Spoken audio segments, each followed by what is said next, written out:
back. Sports Office took a little bit of a break. Everybody needs a break. And so to start it off, I got some media heads in here.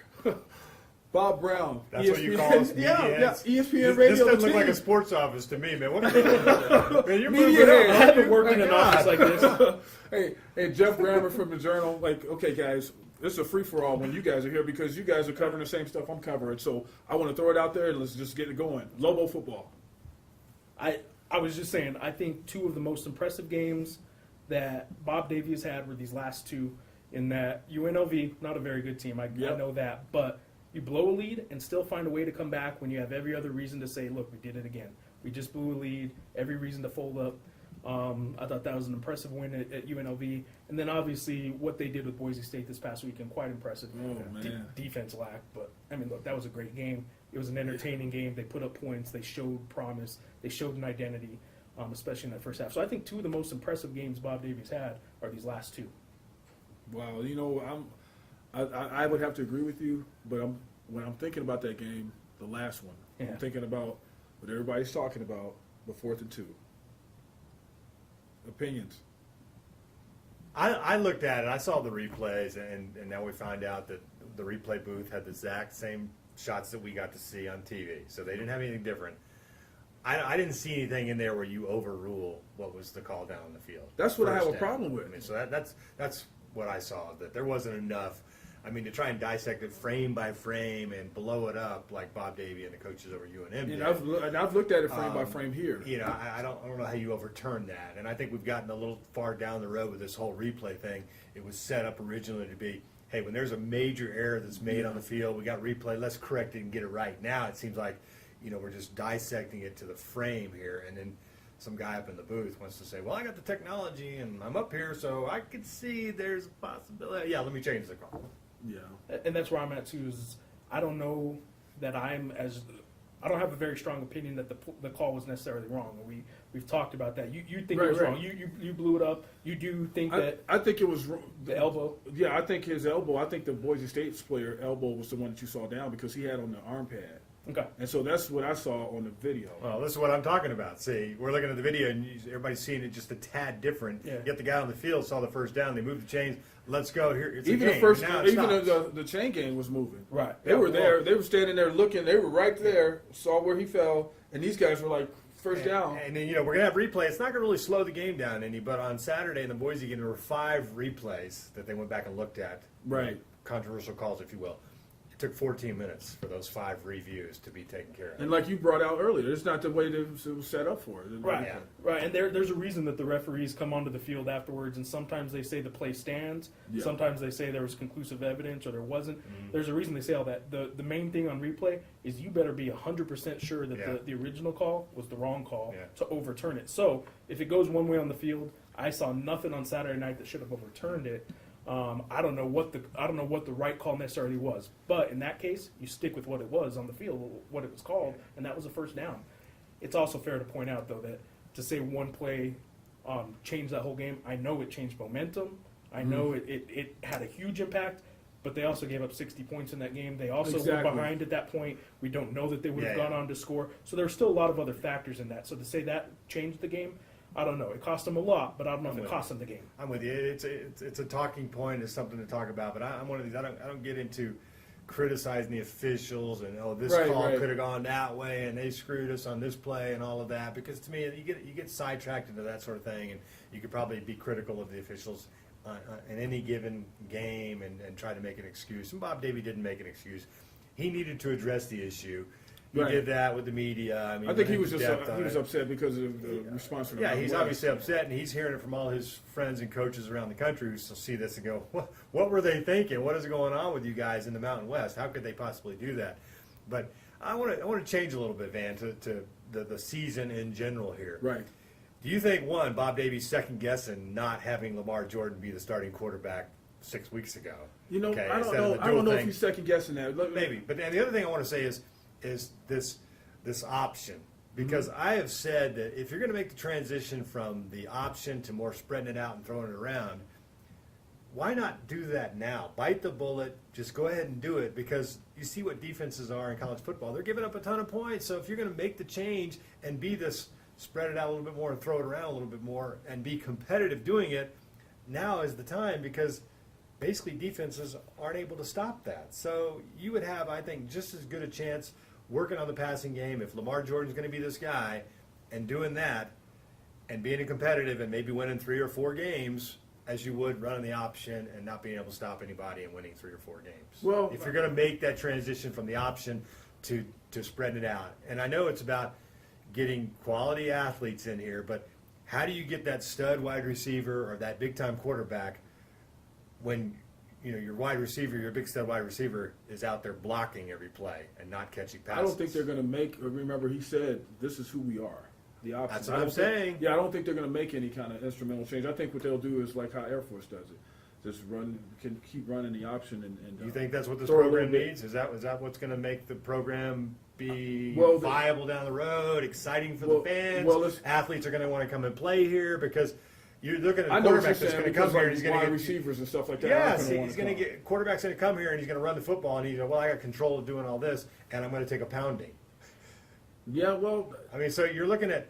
To me, it's like running the Princeton offense in basketball. You're saying we really can't compete running up and down the floor with the athletes. We got to do something a little bit different, a little bit more quirky, and this is what we're going to be. And to me, I don't know how you're ever going down the path of competing in major college football if that's what you want to do. When that's going to be. I see your point, but at the same time, you got to start somewhere. And I think he feels like this is the best thing that gives them the way to get the thing rolling. I got you. And once they get it rolling, maybe you can ease in some of that stuff. Like, take case in point, I remember when Mike Loxley came in, I said, hey, Rocky's defense has been in the top 30 for like a decade. Yeah.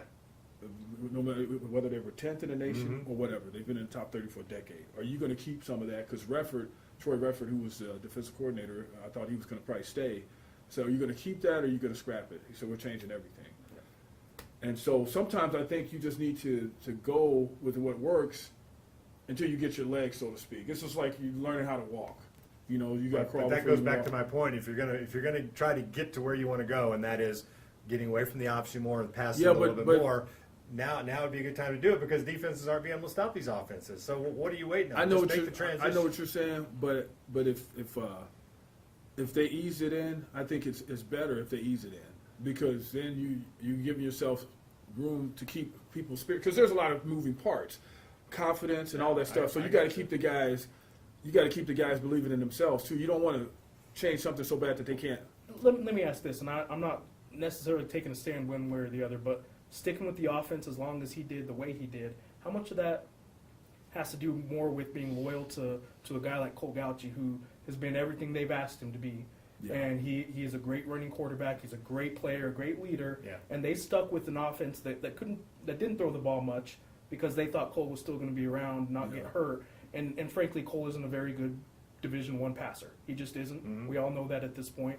And I'm wondering how much of it is we stuck with this because we thought Cole was our guy. And now that we know we're going with Lamar, now we'll start moving forward and maybe changing the offense a little bit. And how much of it did they just keep the offense what it was because they thought Cole was going to be the guy? And Cole gives you a different dimension. I think you have a point there with the loyalty thing. Like, hey, this guy's done everything we've asked him to do. Let's reward him. And I think at the same time, they were looking at his size and the way he just runs on the running plays, how he just sells the option. I think they were in on it. They were all the way in with that. Just because that's who they are. That's their core. We're going to run the football. I don't know about loyalty to Cole Gauchi or not. I mean, you got 3 quarterbacks. All 3 are going to play. Cole Gauchi comes in, plays the first quarter or 3 series, and he's out of there. And after the game, the coach says, well, we just need to make a change. You didn't do anything wrong. We just need to make a change. About loyalty to your quarterback, I don't see a whole lot of loyalty there. Well, no, you don't there. But at the same time, what I'm seeing, what Geoff's saying, how you would want to reward that guy. Even if you had him in for a few series. You want to win football games. It ain't about appeasing your quarterback. Bob's like, no, you do want to win football games. Yeah. But do you know what I'm saying, though? Sure. Like if a guy, if he's... When you need real men and real dudes and he's a real man and a real dude, you're going to play him, right? So when you're setting up a game plan starting on a Sunday morning, though, and the whole week long, you're setting this game plan up thinking this game plan needs to fit around Cole because Cole's still our guy. They prepared for a whole week.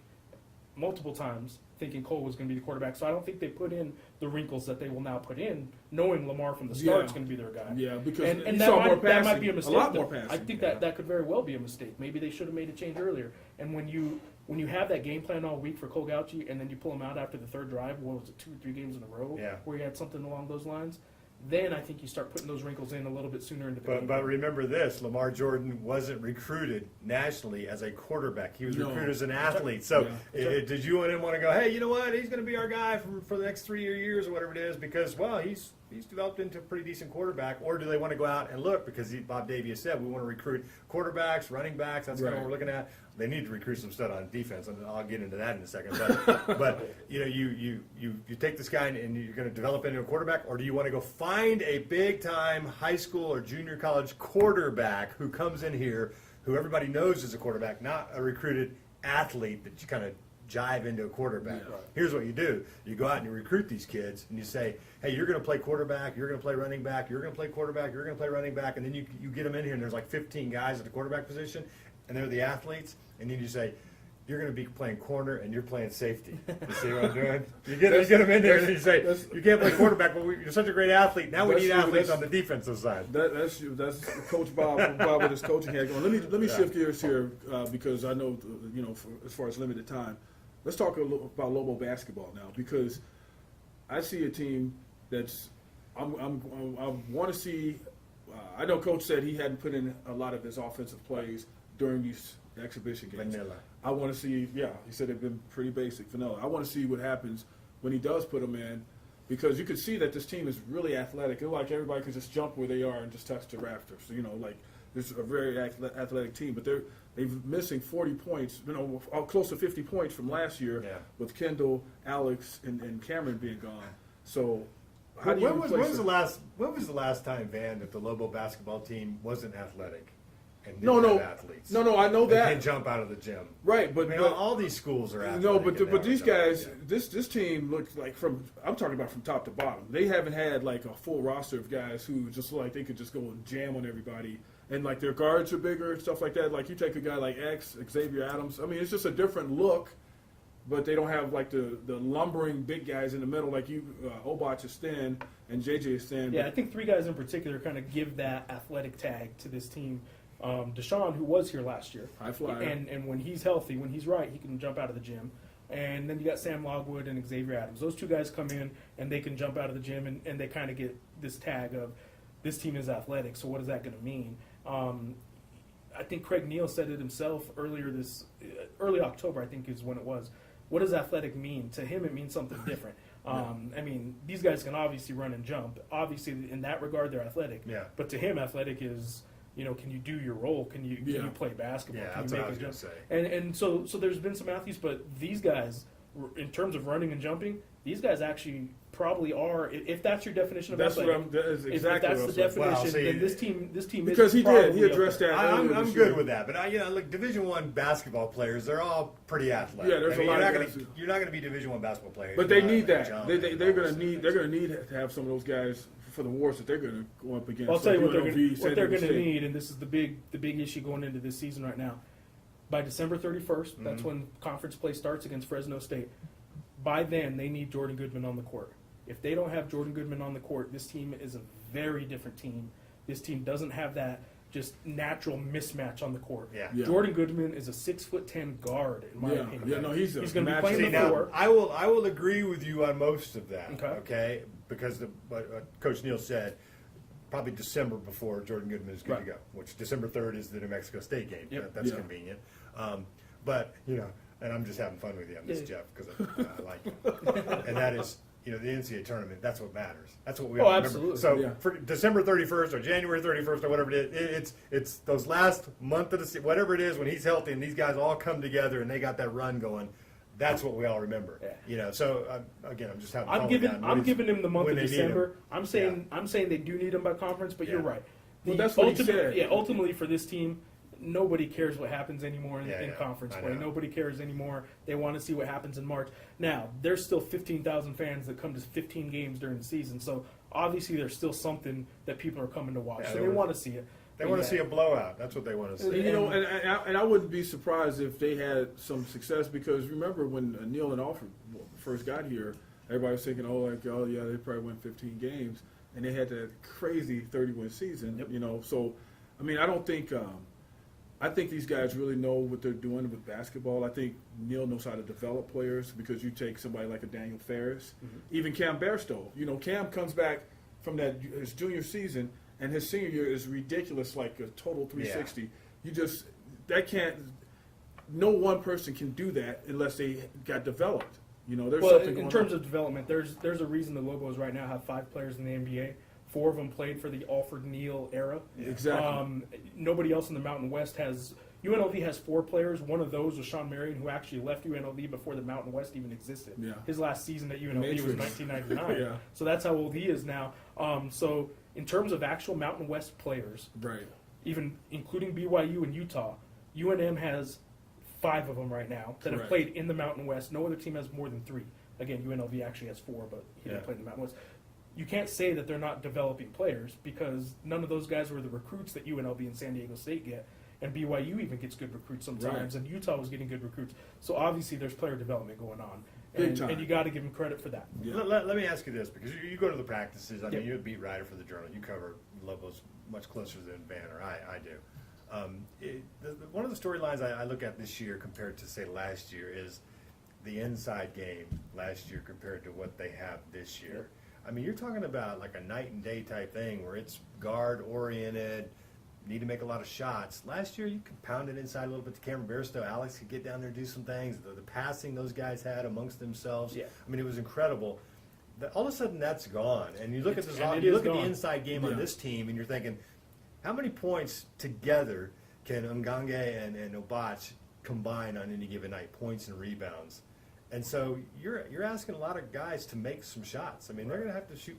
But they do have shooters. Year, they have guys. They do have shooters, but the big difference is when you have Cam Bairstow and Alex Kirk a year ago, you don't. First of all, you don't push the floor, even though they said, yeah, we still like to get out and run. They didn't. Their tempo was down. Yeah. And in the half court set, they'd get it into the post, and if Cam wasn't going to score or Alex wasn't going to score, they'd kick it out, and then it was classic inside out basketball. This year, yes, it sure was. In the half court, if they're not going to score in transition and they have to play in the half court, they're going to start the offense on the perimeter and maybe slash in, maybe pass around, but it is not inside out like it was last year. This year, it better start on the perimeter, and that's why you better have those guys hitting shots, because if you're not knocking down 3-point shots, if you, Cullen and Dede, aren't going to knock down shots on the outside, then there's no reason for defenses to come out and start defending them out on the perimeter. They can pack it in and let you miss. That's what I'm saying. It's so much different from last year. That's why it's going to be imperative that they hit their shots. And then you told me something on the show. You were talking, because I love to ask the question, because you're scouting the team. You see these guys. Okay, so you're the other team. How are you attacking UNM? You know what? I think Adam State showed exactly what you do. You pressure Cullen Neal until Cullen Neal proves he can handle pressure. 7 turnovers. 7 turnovers against Adam State. Now, first of all, and this is not making excuses for him, Adam State came out with a game plan knowing that's what we have to do. We need to pressure. We need to slap around, slap at the guards. We need to do a lot of that. They got a lot of fouls because of it. A lot of teams can't afford that many fouls. So, first of all, you pressure the ball handlers, and then you also go at the centers, too. I think there are 2 weaknesses on the Lobo team this year are ball handling. I think you have Hugh Greenwood, who can handle the ball, but they prefer him to play off the ball as a shooting guard. And you saw what happened against Western when he was off the ball. He had a great game. If you have to move him back to point, then you kind of change everything up.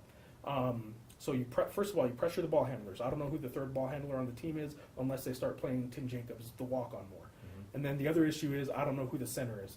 You have 2 centers in Obach and JJ Nganga who haven't really proven a whole lot at this level. Right. In fact, JJ in 10 minutes fouled out against Western New Mexico. Yeah, and that's what he was worried about, the fouls. So I think the 5 position, the center, and the 1, the ball handler, those are the 2 weaknesses. Everything between the shooting guards down to the 4, the power forward position, those they're fine with. They have athletes, they have a bunch of things. I think the 1 and the 5 are their weaknesses right now. All right, guys, I'm going to have to say our weakness right now is time. Because the clock is pressuring me. Does the weather guy need more time? What's going on here, man? Weather guy can't get online with us, man. We've had this great forum here. Thank you all for coming on. Jeff Grammer, Bob Brown, and of course, I'm Van Tate. Lex behind Stanfield, behind the camera. Until we see you next time, goodbye.